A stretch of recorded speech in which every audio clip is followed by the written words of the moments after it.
Each year, Microsoft Research hosts hundreds of influential speakers from around the world, including leading scientists, renowned experts in technology, book authors, and leading academics, and makes videos of these lectures freely available.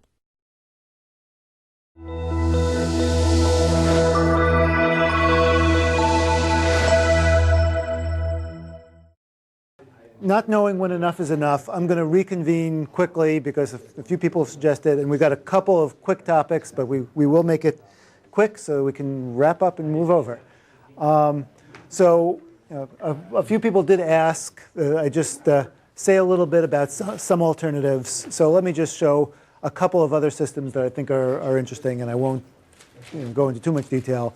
But one thing that I think is particularly interesting is the Pret-a-Voter ballot. And Ben did mention this quickly this morning, but this is a very, very clever idea.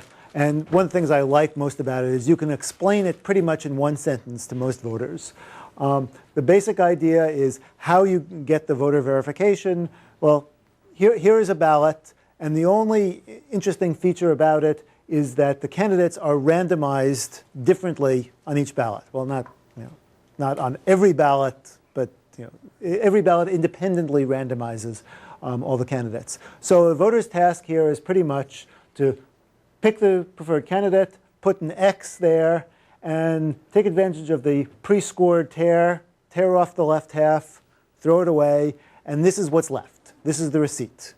Now, what you do with it is, well, this ID down here, you can explain to a voter, this is an encryption of the order of the candidates. So from this value down here, you can actually tell what this vote is, and you go through the cryptographic back-end processes. The verification can be very simple. A voter can pick up 3 ballots and say, okay, open these two.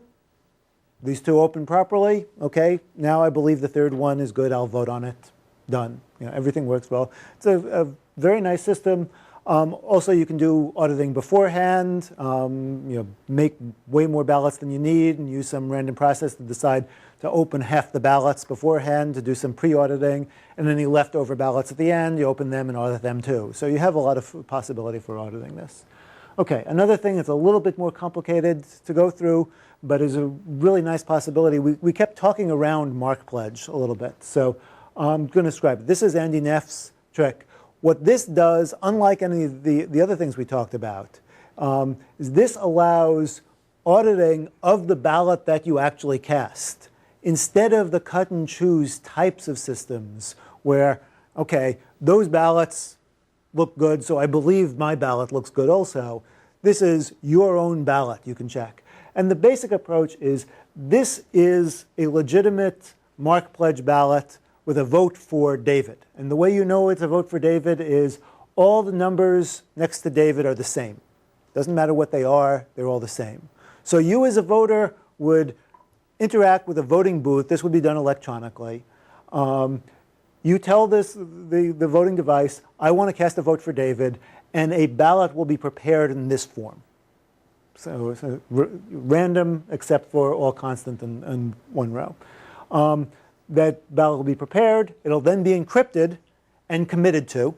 You'll get an encryption and a hash of that encryption. And then you as a voter get to see the commitment that goes further than that says your candidate's number is. This is not printed, it's just displayed for you. Your candidate number is 863, something like that. And then your challenge as a voter, you interact as a voter, basically pick a column.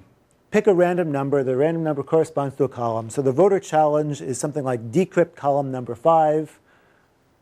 Column number 5 is opened, and all the opening is committed to and can be checked offline later. Column number 5 is open, and you can check that the commitment really does match your candidate at that point. And that way, you have some confidence that this ballot does really represent your intentions. Later on, this ballot is going to be fully opened, not with exactly these numbers. It goes through homomorphic type processes where all the numbers are changed, but the numbers that start out the same end up the same. So it will still be the case that David's row will all be constant and it will be a vote for David. Okay, so that's pretty much there. I guess I'll mention punch scan quickly. It's basically, there are a few different ways. You've got 2 pages, and you have a couple of different possibilities here. So the top page might say X is Bob, Y is Alice, and the bottom page might switch X and Y. Or the top page might be switched. What you do is, as a voter, you take one of these big bingo daubers, you mark right through, and then these things get separated. If you have the 2 together, you can tell what that's a vote for, but just one serves as a receipt, doesn't reveal your vote, and goes through a process very similar to the Scantegrity process on the back end. Again, I won't go through the details. This is a little bit more cumbersome. This is something that David Sham did a few generations ago. So it had some interesting uses, but not anymore. Scantegrity, I can go right past. 3-ballot is one of Ron's innovations.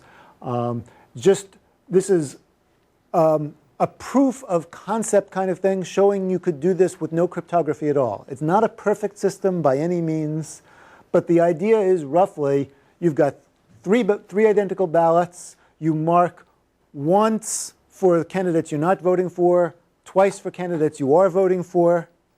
And so this is over here, top, a vote for Bob, and down here is a vote for David.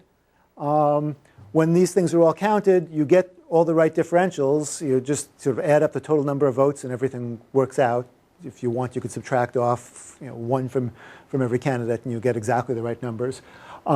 But the key thing is you can keep one of these as a receipt, and one of these things doesn't show how you voted. And there doesn't have to be any cryptography in it. There is some, how do you enforce that you really did put 1 or 2 marks in every row and other such issues, but it's getting at the basic idea. So I don't even have to go through that, what verifiability is. I just wanted to show a few front ends.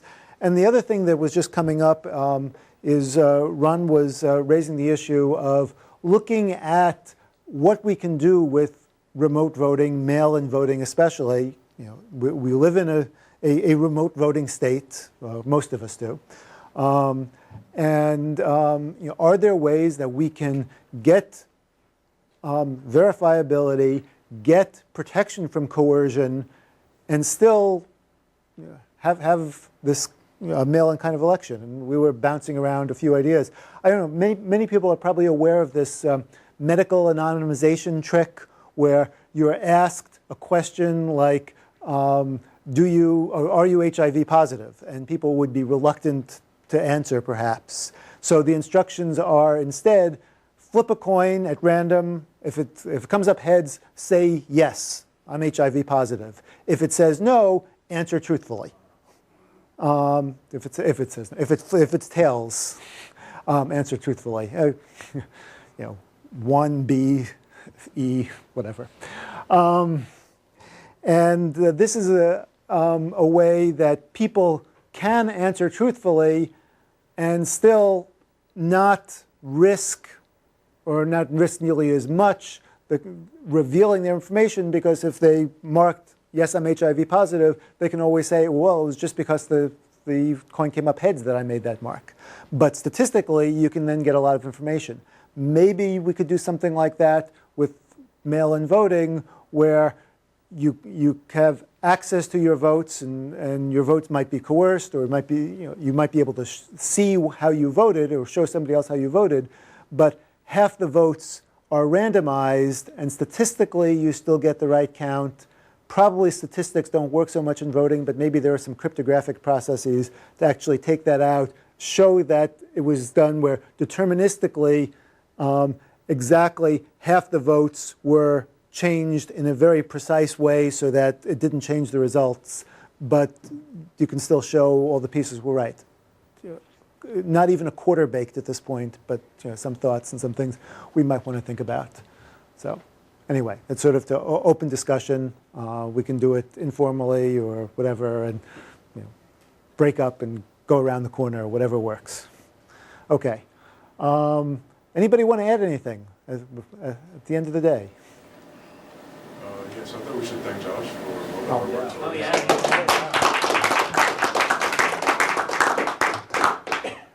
you, but Senny did a lot of the work, so he should get credit. And okay, well, we'll sort of officially adjourn. There's food around here. There's apparently food over at Laurie's talk, and we can keep on talking. Okay, thanks everyone.